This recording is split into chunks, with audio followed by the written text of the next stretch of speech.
Well, in my inaugural speech, I said I was confident if we had low taxes, free trade, free markets, limited government, we'd have prosperity in the state of Texas. That people would be able to make a living and people would be able to realize their entrepreneurial dreams. But what I'm worried about is that not everybody feels like the future is for them. That the Texas dream is not a part of everybody's view. I'm worried as well that many of the children that we educate are not educated in making right and wrong choices. And so what I meant is that there needs to be prosperity, but prosperity is measured not only in dollars and cents, but the values that we share. I fully recognize government is not the end-all be-all, nor is economics the end-all be-all. That to have a prosperous future that means something, that we must rally what I call the armies of compassion all across the state of Texas to interface with our young, to help and to mentor, to let them know that they are a part of the future. It all really based around a story, Brian, that was a true story. I went to a juvenile justice facility here in Texas, and after a lot of talk with some of the boys, one young fellow raised his hand and he said, "What do you think of me?" And it was a question that was just so profound and so right. His question meant a lot, and it really, to me, meant whether it's the question of the 21st century. Do I have a piece of the future? Is there a role for me in society? And that's what I meant. What do your 17-year-old twins tell you they think about politics? They're normal, and so they say, "Don't drag us through the arena, Dad. Let us grow up in normalcy, you know." And Laura and I've done a great job thus far of shielding them from the rigors of politics. If they don't want to go on a stage, they don't have to go on a stage. Right before I went up to get sworn in and put my hand on that historic Bible, I turned to Barbara and Jen and said, "Y'all want to come up?" And they said, "We do." I said, "God, I'd love for you to." But had they said, "No, we don't want to stand up there with Mom when you're swearing in," I would have totally understood. And so so far, life has been good here in Austin.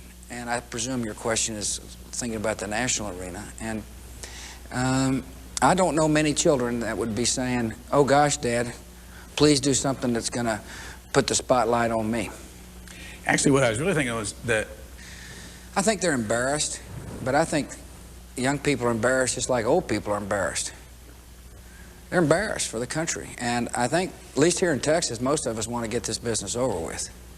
Just get it behind us. And, no, these girls are, let me start back with what I said initially. They're normal. And so they're more worried about the next phone call that's coming in, or the dance, or the social event. And I hope they're worried about their homework, but they don't spend a lot of time agonizing over politics. Did they campaign with you when you ran for governor?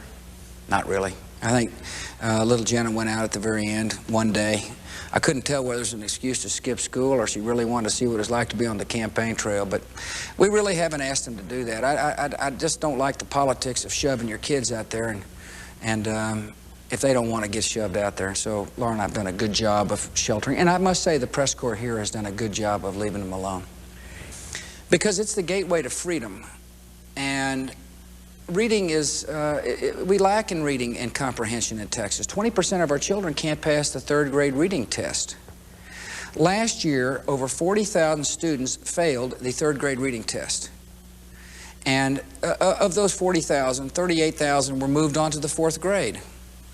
That's called social promotion. That says somebody's got low hopes and low expectations. Now, the sad thing is, if you don't teach a child to read in the third grade, there's a very strong correlation with not being able to read in the 10th grade. And if you can't read in the 10th grade, there's no hope. And there needs to be prosperity with values. Well, part of the values is to make sure every child learns to read at the minimum, and that's what we're doing in Texas. I just announced today a bill called Senate Bill 1. It's been designated the #1 bill of this session that says if you can't pass the third grade reading test, you don't go to the fourth grade. But instead, you get help. You get to go to an after-school program, and you get to take the test again. If you fail, you get to go to summer school and get to take the test again. It is an early child intervention program, and it's going to be one of the best in the nation. And you mark my words what happens. I've seen it with my own eyes because I've been the governor now long enough to testify to this fact. If you have a governor and a state that sets high standards and high expectations, it's amazing how educators will rise to the standards. Our state leads the nation in improvement on African American and Hispanic children's improvements. And that's good news. And we got a good system here, and I intend to keep it that way. How many people live in Texas? 20 million. It's the second largest state in the United States. And in my State of the State, I want to say, you know, everybody's looking at us now because of me and because of all the speculation about higher office. And I'm going to remind the legislators that's good news. We meet 140 days out of every 2 years, and yet we can function. I mean, I want to say to people, the second largest state in the Union has limited government, constitutionally limited government, and yet we do just fine. It causes people to come together for a short period of time to focus on what's best for our state, to put party aside, and to get the state's business done. And then probably the biggest reform of all is send the legislators home to live under the laws they pass. But we're 20 million and we hardly ever meet. What's your budget? Our budget's $93 billion. That's going to be the budget for the next biennium, not an annual budget, but a biennium budget. Half the money comes from the federal government, half from the state. From the state. What's the federal part of this package? Mainly welfare, Medicaid. The state puts up a match, and Medicaid matches. The highway dollars, we put up a little bit of money, and the highway budget is mainly federal money. Most of the criminal justice money, and of course most of the education money, comes from the state. And in education, in our case, it's the state and local property taxes. Well, I'm reading John McDonnell now, who's a mystery writer. I love history. I just finished reading the Sword of San Jacinto about Sam Houston. I like occasional social commentary. I say occasionally read social commentary. But I love history. I was a history major in college. And I spent a lot of time on history. I'm just trying to rack my brain now that you asked me. Think of all the great history books. Well, I mean, The River Also Rises, a book about the Mississippi River that flooded, that I thought was a fabulous, the 27 flood, I believe it was, of the Mississippi. That's a great book. Tom?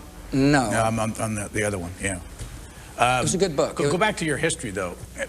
What kind of history were you interested in when you were in college? American history. I was mainly an American history buff, and I still am. It's amazing to be interested in history and living and making history. It's kind of it's an interesting coincidence. Any part of American history that interests you more than others?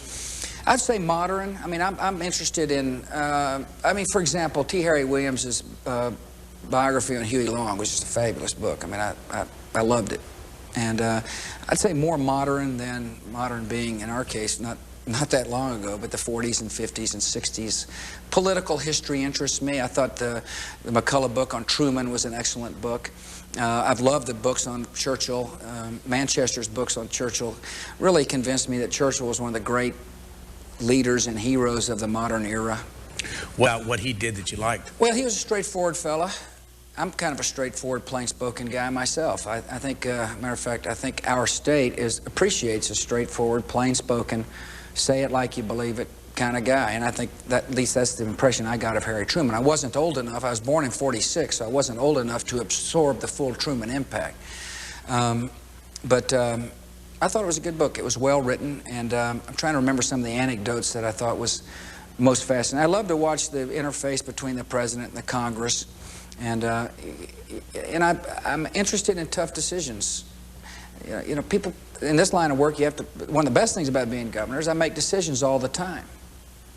And decision-making interests me a lot, and you can learn about the decision-making process by listening to history. How big did you win the first go-around for governor? I won by 350,000 votes, which was the largest plurality since 1974. It was about 53.7% of the vote. This time around? 68.5 or something. A lot. And I told people I was going to be the governor of everybody. Even though they may not have voted for me, even though they don't like me, I'm still going to be their governor, whether they like it or not. I also believe we've got a record that speaks to a decent future. For example, our education scores are improving dramatically. We've removed a lot of people off of welfare. Our crime statistics are decent. We've made a big focus on holding people accountable for the decisions they make in life. I also think Texans appreciate the contrast between the political spats that take place in Washington, D.C. and the willingness of a governor to work with a Democrat lieutenant governor and a Democrat speaker. I came in as the unknown commodity, and there was a tough lieutenant governor named Governor Bullock, Bob Bullock, and a smart and savvy speaker named Pete Laney, both of whom had been around here a long time. And we ended up liking each other. And we ended up doing what was right for our state. And I think people like that. I think people appreciated the spirit of cooperation and advancing the state of Texas and the interests of the state of Texas without, you know, playing zero-sum politics. Bob Bullock was no longer the lieutenant governor, was a Democrat? Yes. He endorsed you? He did endorse me. So go back to the first time you started to get to know him. What did you do personally? Well, it's interesting. I actually went to see him before the end of the election in 1994. I wasn't sure if I was going to win. I began to smell a little something though going on out there. My political antennae were saying, well, maybe you got a shot to win. You were running against Ann Richards. And I was running against Governor Richards, who was very popular and a tough opponent. And but I began to feel something out there. The crowds were getting bigger and they were getting more enthusiastic. And so I sent word, a back-channeled word to the Governor Bullock that I'd love to drop by his house and just to introduce myself, just in case I won. And it was a 30-minute. The meeting was scheduled for 30 minutes, and about 2.5 hours later, I left. And I think I can't remember all that was said, but I do remember listening a lot. And I'm a pretty good listener. It may be hard to tell it on your show here, but I do listen. I like to learn, and I knew he'd have a lot to offer. I also knew that he was going to be a very important person with whom I'd have to deal. Same with the speaker. We met every day, once a week for breakfast, and never missed during the legislative sessions. The important thing is just to spend time and to talk things out. And sometimes we could reach an agreement. A lot of times we couldn't. And but it was all done in the spirit of what was best for Texas. And Bob Bullock was famous for that. And I was most grateful that he was an ally of mine in the end.